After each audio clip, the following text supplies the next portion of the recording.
जब अर्जुन द्वारिका से हस्तिनापुर वापस लौट रहे थे तो भगवान कृष्ण ने कहा, अर्जुन यदि जा रहे हो तो साथ में गोपियों को भी लेते जाओ, वृंदावन छोड़ देना।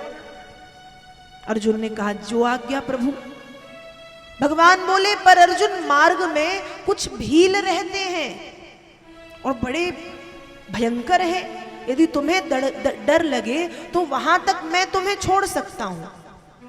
लेकिन अर्जुन को अहंकार है। अर्जुन कहते हैं, क्या कृष्ण आप भी कैसी बात करते हो? जिस अर्जुन ने महाभारत के युद्ध को जीता है, वह अर्जुन क्या उन साधारण से भीलों से हार जाएगा?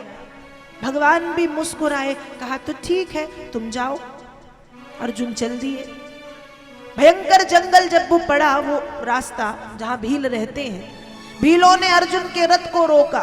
रथ रोक करके अर्जुन से गोपियों को छीन लिया और अर्जुन रथ पर खड़े खड़े हाथ मलते देखते रह गए, कुछ भी नहीं कर पाए। और जब लौट करके हस्तिनापुर आए तो बस उदास होकर के बैठे थे। महाराज युधिष्ठिर पूछते हैं कि तुम्हारी व्यग्रता का, तुम्हारी उदासीनता का, तुम्हारी चिंता का, तुम्हारे दुख का कारण क्या है? तब अर्जुन उत्तर देते हैं, तद वै धनुस्थ एकवा सरथो हयास्ते सोहम रथी नृपतयो यत आनमन्ति सर्वं क्षणेन तदभूत सदीश रिक्तम भस्मन् हुतं कुहकराद्दमिवोक्त मूष्याम्। अर्जुन उत्तर देते हैं कि हे बड़े भैया, आज मेरे पास वही गांडीव नाम का धनुष था, गांडीवम श्रंसतेर हस्तात, मेरे हाथ में वही गांडीव था जो महाभारत के युद्ध में था। वही रथ था जो महाभारत के युद्ध में था। वही घोड़े थे जो महाभारत के युद्ध में थे। वही रथ था जिसके ऊपर हनुमंत की ध्वजा पताका फहरा रही थी। सोहम रथी, वही मैं अर्जुन था जो महाभारत के युद्ध में था, जिसने बड़े बड़े वीर योद्धाओं को परास्त किया, जिसके सामने बड़े बड़े महारथी, बड़े बड़े रथी, अतिरथी आकर के प्रणाम करते थे। मैं वही अर्जुन था। लेकिन भैया आज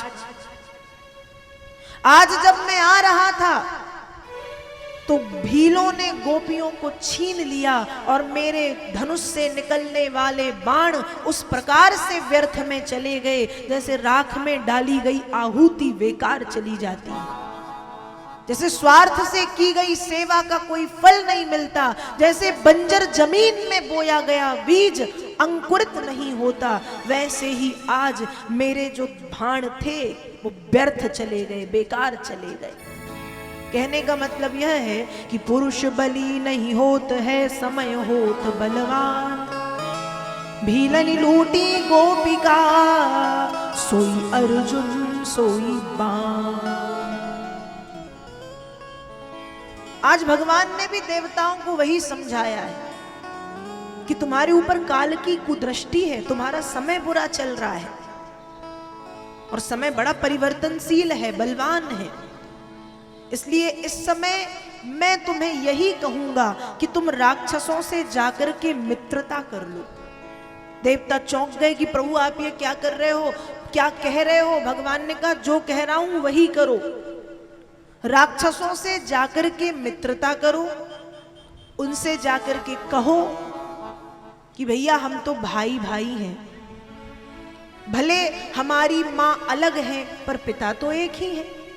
ये जो राक्षस और देवता हैं ये कश्यप ऋषि की संतान है। कश्यप ऋषि की दो पत्नियां दिति और अदिति, दिति से हुए दैत्य और अदिति से हुए देवता।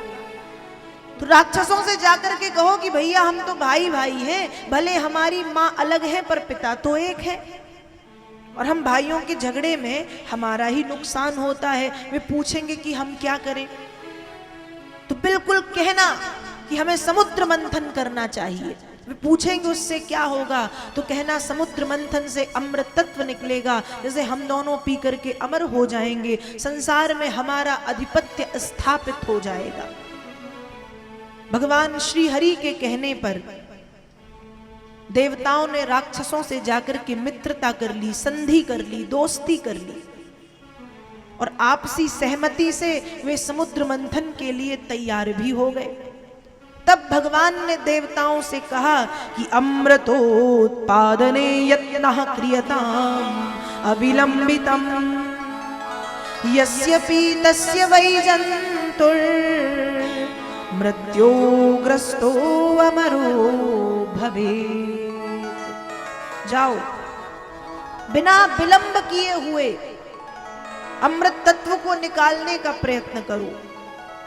बासुकी नामक सर्प की रस्सी बनाओ, मंद्राचल पर्वत की मथानी बनाओ और मेरी सहायता से क्षीर सागर में समुद्र मंथन प्रारंभ करो। जब समुद्र मंथन की प्रक्रिया तैयार हुई तब यहाँ पर भगवान ने कच्छप अवतार धारण किया है। कछुआ बनकर के भगवान समुद्र के भीतर गए, कछुआ बनकर के समुद्र के भीतर गए और मंद्राचल को अपनी पीठ पर प्रभु ने धारण किया। मंद्राचल की मथानी बासुकी नामक सर्प की रस्सी बनाई गई और अब समुद्र मंथन जब प्रारंभ हुआ तो सर्प के मुख की ओर सारे देवता और पूंछ की ओर लग गए राक्षस। किसी देवता ने कह दिया ये राक्षस तो बड़े कायर हैं, तभी तो सांप की पूंछ की तरफ लगे हैं। राक्षसों ने सुन लिया, तुरंत जगह बदली, राक्षस आए मुख की ओर, देवता चले गए पूंछ की ओर। देवता यही चाहते थे। अब समुद्र मंथन प्रारंभ हुआ और अब जब समुद्र मंथन प्रारंभ हुआ तो समुद्र मंथन करने पर सर्वप्रथम पहले रत्न के रूप में निकलता है विष। कालकूट निकला, हलाहल निकला, गरल निकला, जहर निकला। और जब जहर निकला तो वो कालकूट यहां वहां चारों तरफ फैलने लगा। समुद्र में हाहाकार मच गया, क्या करें क्या करें क्या करें। तब शायद पहली बार देवताओं ने और राक्षसों ने एक साथ मिलकर के स्तुति गाई है, एक साथ स्तुति करी है और किसी को पुकारा है। देवता और राक्षस कहते हैं अग्ने मुखम ते खिल देवतात्मा छितिन विदुरलोक भवांग्रि पंकजम कालम गतिम ते खिल देवतात्मनो दिशश्च कर्णौ रशनम जलेश। स्तुति की है कि हे प्रभु अग्निर्मुखम ते, अग्नि आपका मुख है। दिशाएं पूर्व पश्चिम उत्तर दक्षिण आग्नेय बाह्यभ्य नैऋत्य ईशान ऊर्ध्व अधो, ये 10 दिशाएं आपके कान हैं। पृथ्वी आपके पैर हैं, जल आपकी जीव है, काल आपकी गति है। आपके कहने पर काल चलता है, दौड़ता है, भागता है, नाचता है। हे सृष्टि के पालक, हे सृष्टि के संहारक बाबा विश्वनाथ, इस उग्र विष से आप हमारी रक्षा करें। देवताओं ने और राक्षसों ने एक स्वर में भगवान शंकर को पुकारा है जहर पीने के लिए। और धन्य है भगवान भोलेनाथ, जहर पीने के लिए पधार भी गई। किसी देवता को हम बुलाएं कि आओ भैया जहर पी लो, तो देवता ऊपर से ही श्राप देंगे कि लो श्राप, जहर पीने बुला रहे हो। और भगवान शंकर को जहर पीने बुलाया गया तो भोलेनाथ इतने भोले हैं कि बस जहर पीने के लिए चले आए।